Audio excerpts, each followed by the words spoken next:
between inches to you. Okay, cool. So basically what a rocket is, just, cardboard tube, pretty much plastic nose cone. And they're going to be launching off black powder motors. So it's a little bit of black powder, actually burn slowly enough it doesn't explode. It'll burn slowly enough to push all the gas out of a nozzle and launch a rocket straight up in the air. So you've got the fins on it, which keep everything stable. I got into high power rocketry, as a hobby. My dad got me into it. And I kind of went well beyond, but it's, this rocket goes up, it'll go up into the air, it'll slow down with its gravity, and then it'll deploy an ejection charge, so blow the nose cone off, deploy a parachute, and then hopefully bring your rocket safely back to the ground so you can launch it again. The ones that we're launching here are going up on one motor. This one actually has 3. Unfortunately, I don't have any motors with it to launch today. But when I do, it usually goes up to about 1,200 feet. If you're really interested, you can go into the STEM section of Blackboard. I posted up a link to a high-power club that launches off the Eastern Shore. They have rockets that go up to about 15,000 feet and recover safely, hopefully. They actually launched a world record off of that field. It was a 1/10 scale Saturn V. The thing was 36 feet tall, weighed 1,600 pounds, and cost about $13,000 to launch once. It had enough thrust to put a Volkswagen into the air about a mile. So, it's really cool stuff.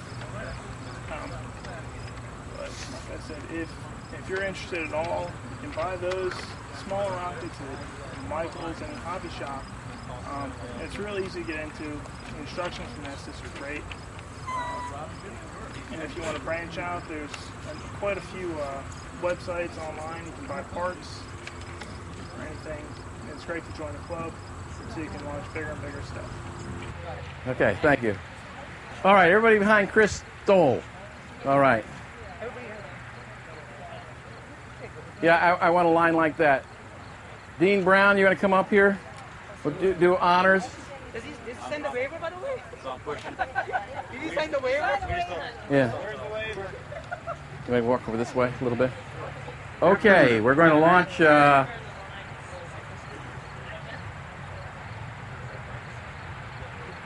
Dr. Raza Khan and Dr.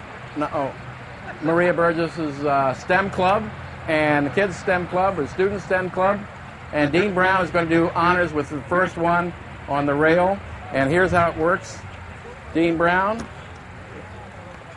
you're raring to go, and we'll give a loud countdown, and then you just press that launch button, and it should go at T-minus 5, 4, 3, 2, 1, launch. Wow. Way up there, arcing over. Nice long streamer on it, heading right down towards that laptop. Wow. Okay, and that starts our STEM Club activity for 2011-2012 school year. Hooray. All right. Now we're going to have the students, and it's going to be Crystal, you're going to be on number 1. I'm going to pull the plug. And let's see. Kate on 2, Jenny on 3, Justin, you'll be on 4, Megan, you'll be on 5, and Prince, you'll be on number 6. Okay? And we'll start you on the next one.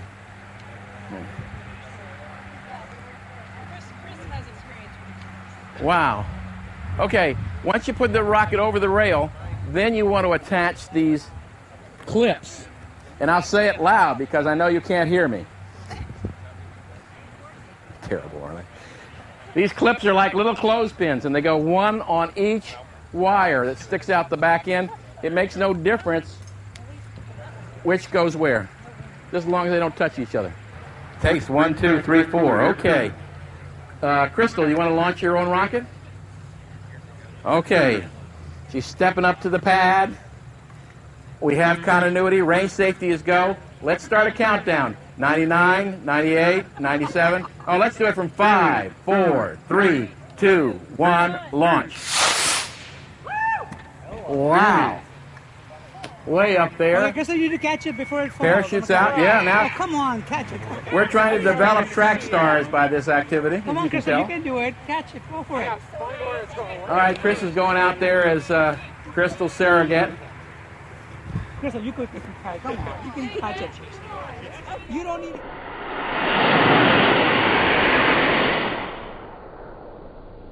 You don't need him to I catch can't for see you. it. It's too high. that Oh. Okay, well, we'll try to do that again. Now, Raza, you gave me a cheat sheet, and I promptly lost it. But tell me, I see some students here with. Are you with the police department? What are you taking these notes for?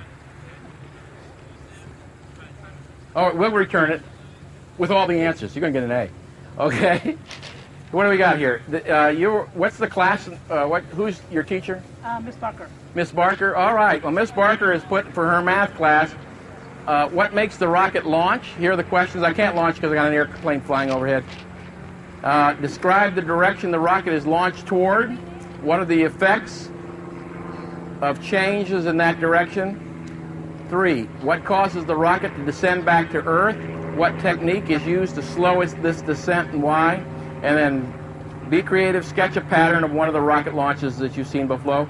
And then cleverly she's put down here at the bottom a polynomial expression. The height is equal to 64 times the time minus 16 times the time squared. We're using that expression. How high has the rocket gone after 3 seconds? And this young lady has figured it out to be 192 feet. And when will the rocket hit the ground? You can kind of predict that as well. So there's ways that if you use trigonometry, you can use the sine formula and the tangent formula to calculate how high the rocket went up. The class of the STEM students here, we talked about 3 laws of motion that Sir Isaac Newton talked about. He said that a body at rest will stay at rest, and a body in motion will stay in motion until it's acted upon by some force, like gravity, air resistance, and what else? Otherwise, it would just keep on going up. Gravity and air resistance are the principal ones. And the other force that's going on is the direction of propellant that's powering it. Because for every action, there's an opposite equal reaction. And the change in the body's direction is due to the it's proportional to the magnitude of the force and then the direct direction of that force. So when gravity and air resistance hit those rockets and affect them, then otherwise the rocket would continue going right up to the moon, and we'd have Nobel Prizes for each of you. All right, who's on 2? And it is Kate, right? So Kate is on 2. We will cycle the rack. We're ready for 2, and help me with Kate's count at 5, 4, 3, 2, 1, launch. Okay, Kate, you need to catch before it falls on the ground. All right, Kate is off to the races, or not. You're better than Chris. Now you can see that while Kate's rocket's coming down, we guide the rocket up the first 3 feet of flight by a rail. Splashdown here at Carroll College. We use the rail to guide the rocket up the first 3 feet of flight until the fins will take over, kind of like feathers do on an arrow. There's a rocket engine in the back end of the rocket, and we launch it by electrical means. We have a thin wire that is in the back end of the rocket engine, and it glows red hot, and that's what starts the propellant. And the propellant is essentially black powder. On 3, do we have Jenny? Is that right? All right, Jenny is ready. Where's our airplane? I hear him buzzing around. He's over there. And he's flying away from us. So Jenny is ready to go, and the countdown has commenced at 5, 4, 3, 2, 1, launch. And there goes Jenny's rocket way up there.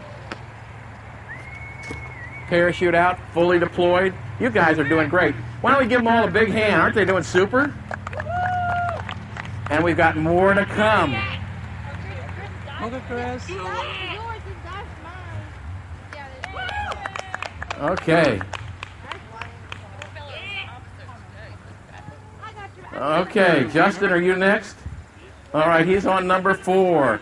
The pad is cycled to 4. Range safety is go. The panel is armed. Time is running at T-minus 5, 4, 3, 2, 1. Launch. Oh. I'm not going after that one. And the fins on the rocket act like vanes on a weather vane, so it would cock in that way. His straw was not at the longitudinal axis. It was off to the side, so the rocket went that way. But because the wind is going here, Justin, you should be able to get that one back with a broken ankle. Okay. And down the culvert he goes. All right. And you didn't think minus was important enough. And Megan, you're next, right? All right. Megan says, fortunately, she was here. So I heard what you said. So here we go. That's the launch button at 1. At T-minus 5, 4, 3, 2, 1, launch. There goes Megan's rocket straight up as a dive. Arcing over, listen for the pop. I heard it. And the parachute is out. Good job, Megan. Just push him out of the way, Megan.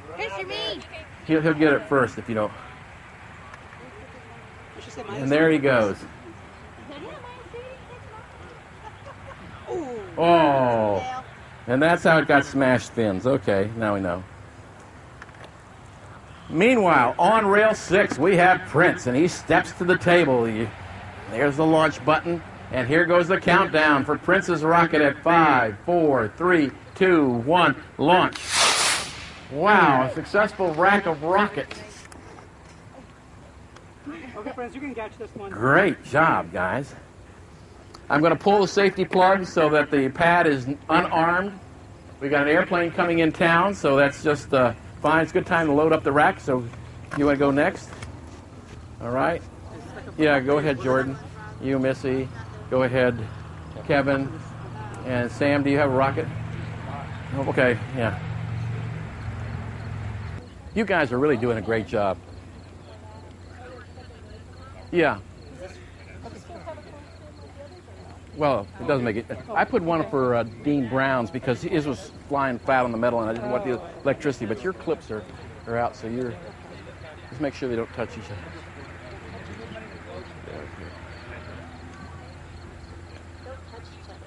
Yeah, because you want the electricity to flow through the wire, not through the clips.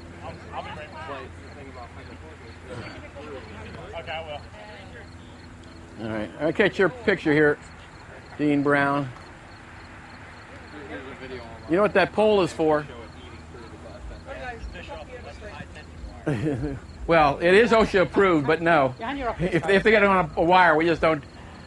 They're honestly 500 million of these rocket kits have been sold since 1958. We've had 7 deaths, all of them from high tension wires. People trying to get those things. Other than that, it's pretty doggone safe. All right, here's our next group of victims.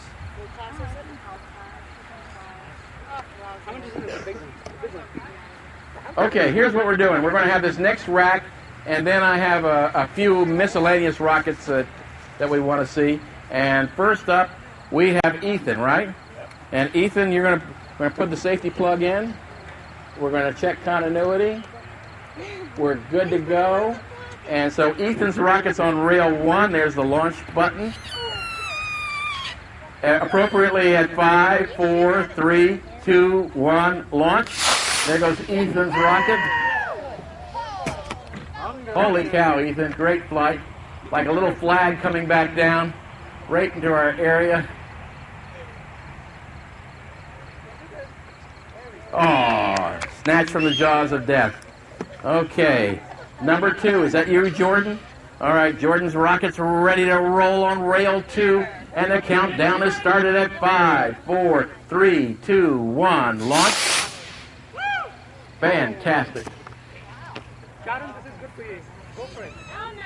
Now, all these objects, whether it's a cannonball or a rocket, they all descend at the same rate. There's a mathematical formula for it. I'll let you in on the secret. They fall at the rate of 32 feet per second, except for the first second because there's inertia. Then you have to give it a half a rating. It only goes 16 feet the first second. But you can calculate how high a rocket went up just by how long it takes it to come back down. All right, rail number 3. Who do we have? And it's Sam. Sam is stepping to the rack. He has the big rockets in the background, and Sam is ready to roll at 5, 4, 3, 2, 1, launch. And there it goes, straight as a die, arcing over, parachute is out, and deployed. And Sam, we'll see you back here in November. Okay? Yeah, it looks like it's far out. Gosh, man, I got to explain the jokes too? Okay, you're so punked. Yeah. Well, maybe sooner than that. And he does. All right, great job. All right, who is on number 4? All right, it is Kevin. Kevin, no pressure. Kevin, there's no pressure on this. That's an inside joke. Fortunately, we're outside. I want to introduce you to my wife. She's the gal with the umbrella there. Let's give her a hand. All right. We'll be here all evening, all right? So, all right, so Kevin's the rocket's ready to roll on 4 at 5, 4, 3, 2, 1, launch. Okay, Kevin, you are catching this one, right?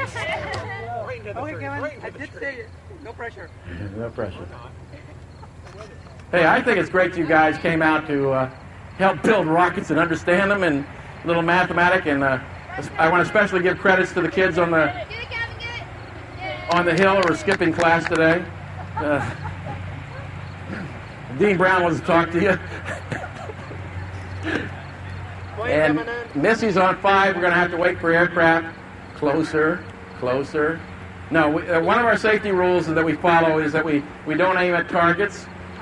We launch our rockets in a vertical manner, that we use electrical means, that we keep the rails either above eye level or that we cap them if they're lower than eye level.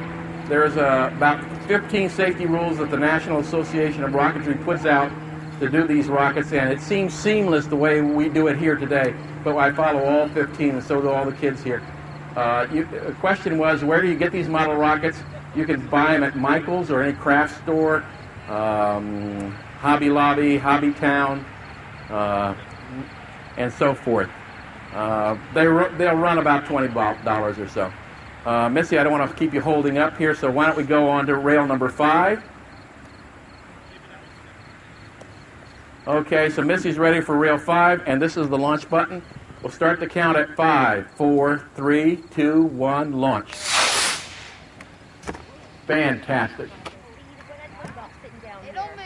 All of our students prepped. They built these rockets an hour ago and put the parachutes in and did everything. He's eyeballing it.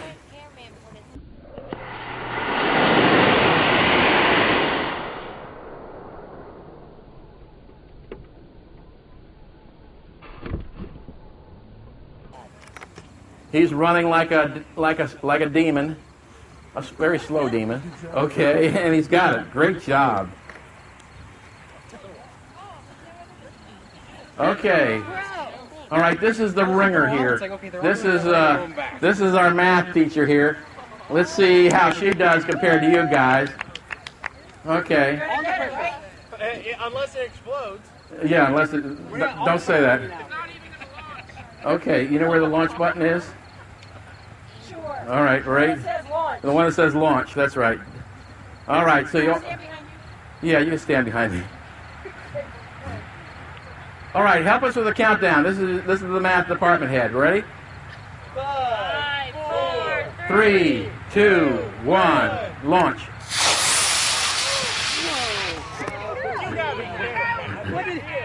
Okay, we're going to get it too, by the way, right? How'd you do that? Where did it go? Where'd it go? Oh, is that the one that's going to go up the cable thing, by the way? What happened there?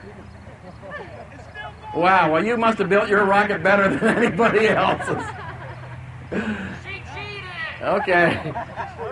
I don't know. I think it maybe went to Mars. Remember, a body in motion will... Really, can you see it up there? The guy on the hill, he's either pointing at a crow or... It is dizzying, I know that. Okay, you're the only one that can see it, so... Wait till our other poor eyes. You still got it? No, he says it's still up there.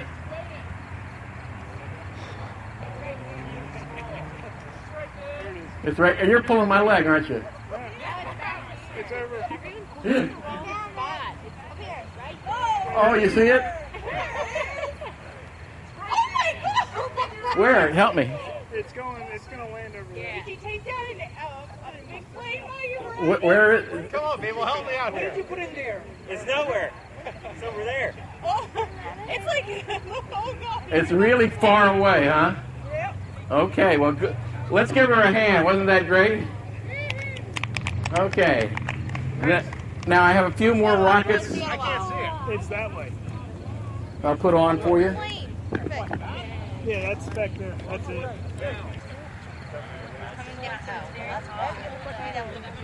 Right. Okay, here's some answers to some questions. Why did some of the rockets go off this way versus that way?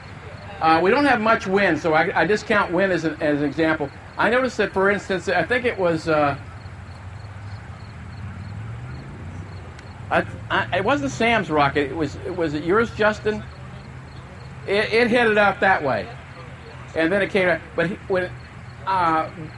the way these are attached on that rail is there's a little straw glued onto the side of it. We call it a launch lug.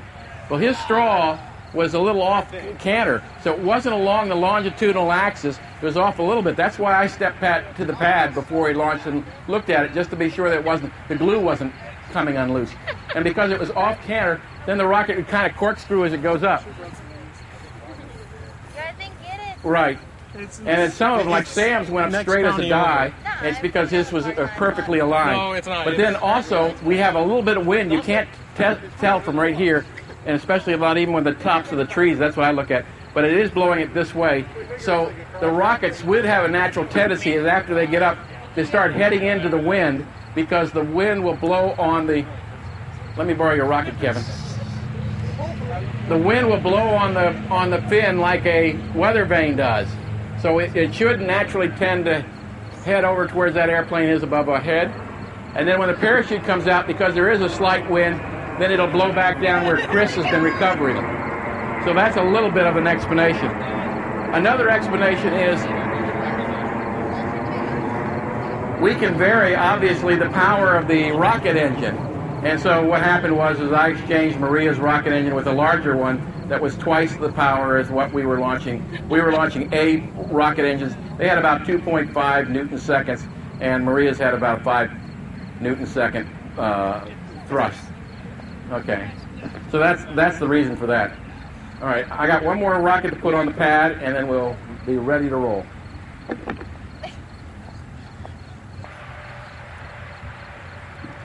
Okay, thank you for waiting. Let's launch these. These are kind of interesting ones. I just brought some to show you a little different assembly. This one is called, except for the nose cone, this is called a Big Bertha. Some of you have launched model rockets before, and some of you this is new, but the hobby has been commercially available since 1958, and believe it or not, that's when I started with it. I'm now in my 53rd year of launching these darn things. I think I'd learn after a while, right? And this kit, the Big Bertha, became commercially available from Vern Estes and Estes Industries back in 1961. And so a lot of them had been sold. So here's what the Big Bertha looks like on Rail 1. It uses the same rocket engine that we used on Maria's rocket, except that it has a much bigger planform, much more lateral area. And so as it accelerates, the drag force doubles on it. Again, that's the opposing force, and it's the force equals mass times acceleration. So with that, we shouldn't see it go as high as we saw Maria's. But let's see. T-5 for the gold one with the black nose cone on rail 1. Obviously, it's going to go in that direction and hopefully blow back at 4, 3, 2, 1, launch. All right, up, not as high. Parachute out, fully deployed. Those pieces of paper that are coming down are called recovery wadding. It's used to buffer the hot gas.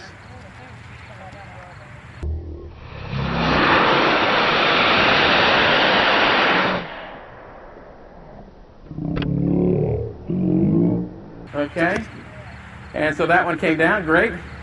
Number 2, what will it do? It looks like a little flying saucer.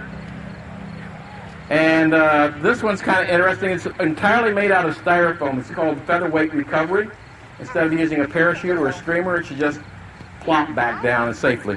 However it comes back near you, just get away from it. Here it goes with 2, our little Raider, as it's called. T-minus 5, 4, 3, 2, 1, launch. There goes the Raider. Heads up, please. Back up from it. Oh, I tried to get you. Almost got Jill. All right, so that was that. And launch. There goes the Raider. Heads up, please. Back up from it. Oh, I tried to get you. Number 3. Number 3 is called the Proton, and or no, it's called the Razor. And what makes this one different, if you notice that the fins aren't real fins, there are tubes glued on the side. So we're going to see if tubes work as well as fins on launching a rocket. Yellow and black on rail number 3 at 5, 4, 3, 2, 1, launch. Way up there, arcing over. Streamer's out. Fully deployed, coming back down to good old terra firma.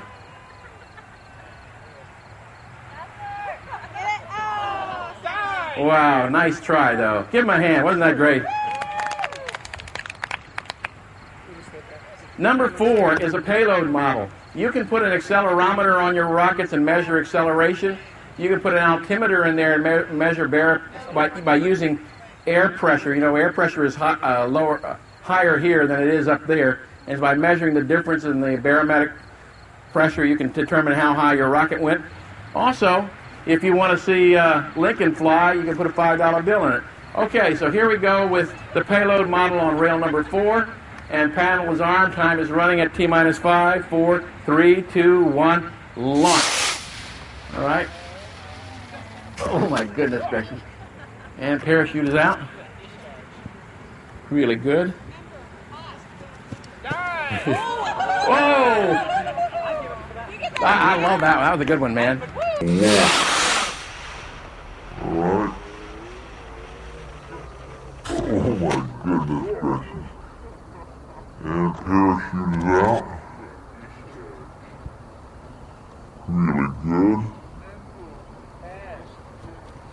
Good one, man. It was almost a dance move. That was neat. Okay. You see the one on number 5? I better be getting extra points for this, Dr. Raza. This one is the piece de resistance. I have to go to a French class and find out what that means. But it's not the last one. I've got one rocket to launch before it. This one is another payload rocket, but this one, instead of carrying a Lincoln $5 bill or accelerometer, it's carrying a fresh hen's egg right out of the ice box. I had to sign off on it with my daughter this morning. She didn't want to give me the egg, but I got it anyway. I told her I'd bring it back. I think the yolk's going to be on her. Before I launch this, I want to show you a different type of payload. We're going to launch the glider. Here goes the glider. Now this one is a little ticklish, and I'll tell you why. It's got to go up straight, and the clips can catch the back end of the tail of this glider, and then hold on to it, and then the thing can go cockeyed. So I don't know if the clips are going to catch it or not. For safety's sake, I'm going to ask everyone to stand on this. The idea is it goes up like the space shuttle as a rocket, and then the pod pops off with the streamer, and then the glider comes back down. This is called a Delta D. So range safety is go. The panel is armed, and time is running on rail number 3 at 5, 4, 3, 2, 1, launch. There's the boost phase. Oh no, phase. Okay. And then there's the glide phase. Right to the table. Isn't that something? Somebody's car. Beaver. Somebody's head. Beaver. Somebody's car. Touchdown. How about that? That was fantastic. All right, now to the piece de resistance.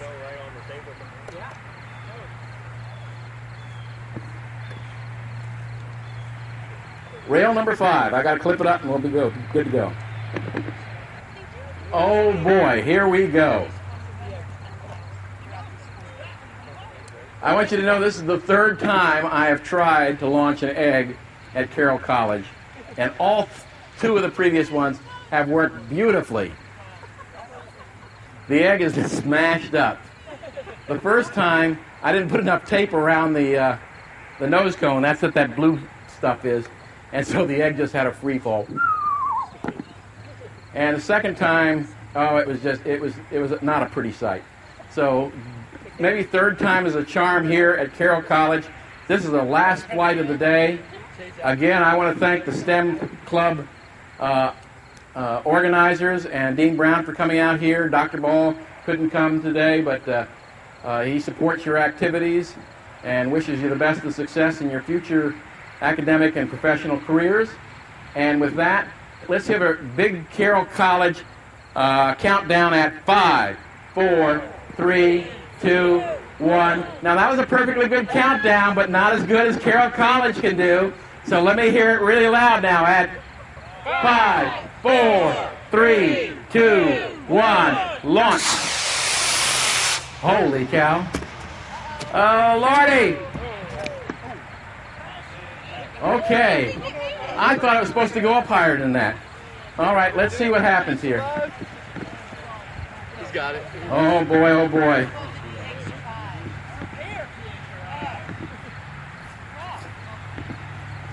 I need to put a bigger engine on it than that. Looks like the egg is okay. Yeah, let's see. And, of course, students, those rockets that you built, those are your rockets, so you take those home. I don't want to see them again. And let's see what happens. Ooh, ooh, ooh, ooh. What do you mean, ooh? I don't know. I need an impartial observer over here to judge this. Does it have a face on it? It has a face. Oh, no, Mr. Bill. Let's see. Oh, no. Oh, no. He's okay. I don't know. Let's see. He wouldn't fit in. It didn't fit in the nose cone when I put it in there. Oh, no. But he made What do you it think? though. He survived. Jordan says it's okay. I think it is. I think it's a success. Good job. All right, you're in. See his little face. Woo. Oh, and Chris brought back the glider. You're the man. Yay. Great. Took me a long time to build that box. Oh, great. Right, Ethan. Well, that was a successful day, I think. Thank you so much. It's great meeting you. See you. Oh, yeah, okay. Yeah.